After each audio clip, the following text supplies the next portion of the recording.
So welcome everyone to my Mac Live titled Come On Kid, This Is Your Dream. So this talk is 10 minutes long, and according to statistics, at the end of today, another 8 million pieces of plastic will make its way into our oceans. That means, after my talk, possibly 55,000 pieces of plastic will be in the ocean. Each person in this room statistically will use over 150 plastic bags in 1 year alone. That means if we take the whole Mac class who are in this room and online, that means it is a total of 8,850 bags approximately. Over 100,000 marine animals die every year from plastic entanglement or ingestion. So the equivalent of that in 10 minutes is 2 animals would probably have died from ingesting plastic or being entangled in it. For years, I've had the biggest pull to make a difference, and pretty much as this may be cliche, but to be the change that I want to see in the world. But considering this topic and why I have this desire and why it's been playing on my mind for the last couple of weeks and having to put pen to paper, well, figuratively, of course, because this was typed out on a laptop, but you get the point.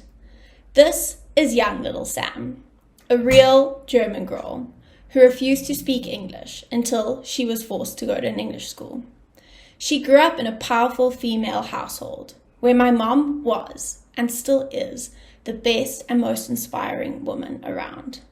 It was my mom, my sister, and I for years. So I guess I need to start off and appreciate my mom. My mom has always allowed me to follow my dreams. And although sometimes my dreams may have been a bit crazy or a bit whack for my possibly conservative family, I was never told that the sky is the limit. I was always encouraged that there is no limit and that I'm a very clever chicken. Thanks, Mom, for calling me that and continually believing in me. But when you're young and you can achieve anything, I think I must have still been a little bit humble. Because as you can see from this What I Want to Be When I'm Older list, number 4 says that I wanted to be a till keeper. I mean, the world's your oyster, Sam. But you can settle for a shop lady at the till. And you know what, Mom will always support you. So sometimes I have to say that my dreams were a little bit more achievable than just wanting to save the world. A year or so later, I wrote a letter to Father Christmas, asking him to help all the starving children and give peace in the world. But of course, to give me nice presents too. So it reads, Dear Father Christmas, please give the starving children lots of food. Please give us all a happy Christmas. And then there's a section that I don't really understand. But of course, I end off asking for nice presents and for Father Christmas to give peace in the world. From a young age, I've always known that I've needed to do more with my life. I need to help those in need and get out of my little zone or area that I live in, because there is so much more out there that can be done. But we all just need to remember that we don't have to always have the biggest dreams out there, and that little everyday goals are just as rewarding and fulfilling. Remembering to use as little plastic as possible, or bringing a reusable straw when you remember, it all makes a difference. Every little bit counts. But how do you find your passions and what sets your soul on fire? To find your passion, you need to go out there and find it. You need to find what genuinely makes you happy. In 2015, I got to experience this. My mom actually encouraged me to do this, but I sailed from Cape Town to the Caribbean, Antigua in the Caribbean, over a period of 4 months. And this was the most amazing gap year experience of my life. It allowed me to open my eyes and meet such different people from different walks of life.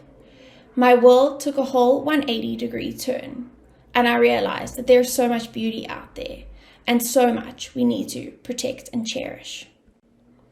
I learned that you can move from place to place by just the power of the wind, And although sometimes it was a little bit scary and we had crazy weather and almost a man overboard scare, I would do that trip and that experience 100 times over.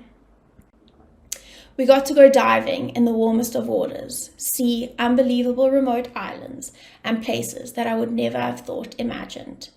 I even got to go swimming with whale sharks. Sorry, Di, I know you'll be jealous of that one. I was able to learn so much about myself and push myself completely out of my comfort zone and just build my love and appreciation for the world and the environment around us. It just reiterated to me that I need to do everything in my power to protect this world and do as much as I can. So the question is, what next? And now, being 25 years old, using anti-wrinkle cream, and just having had the crazy busiest year of my life so far, what is it that I want to do with this life of mine? And how will I leave an impact? And of course, the dreaded question, what do you want to do next year? This year has been the year of challenges for me. I was and still am completing my law degree in Stellies, and I'm nearing the end of my Mac year. This year has made me become the best planner and organizer that I could be. Juggling pretty much 2 degrees, I thought it was manageable. But trust me, the last 2 months have been the most tough yet. And I've wanted to give up and just go back home and see my dog almost every day. But as the saying goes, we move, and onwards and upwards from here. I went into law, hoping to go the environmental law sector and making some form of an impact in that field, which maybe is still a possibility in the future. But as for right now, that's not the plan.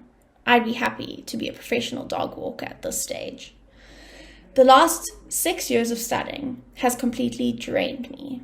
But I was told once that you should never let anyone scare you from those 4 years at university, because those 6 years will be the best years of your life. And it truly has been. I've grown in so many ways and cemented my dreams and goals. And yep, this is my 6th year of studying. So, what have I learned? The last 6 years has taught me to try, and try again. Although I've really struggled to get my degree, I know that at the end of this, it'll all be worth it. The only way you can actually fail is if you give up. And I've had many close calls to giving up and dropping out. But here I am. After starting this year with no actual degree, I will finish this year with a degree and an advanced diploma.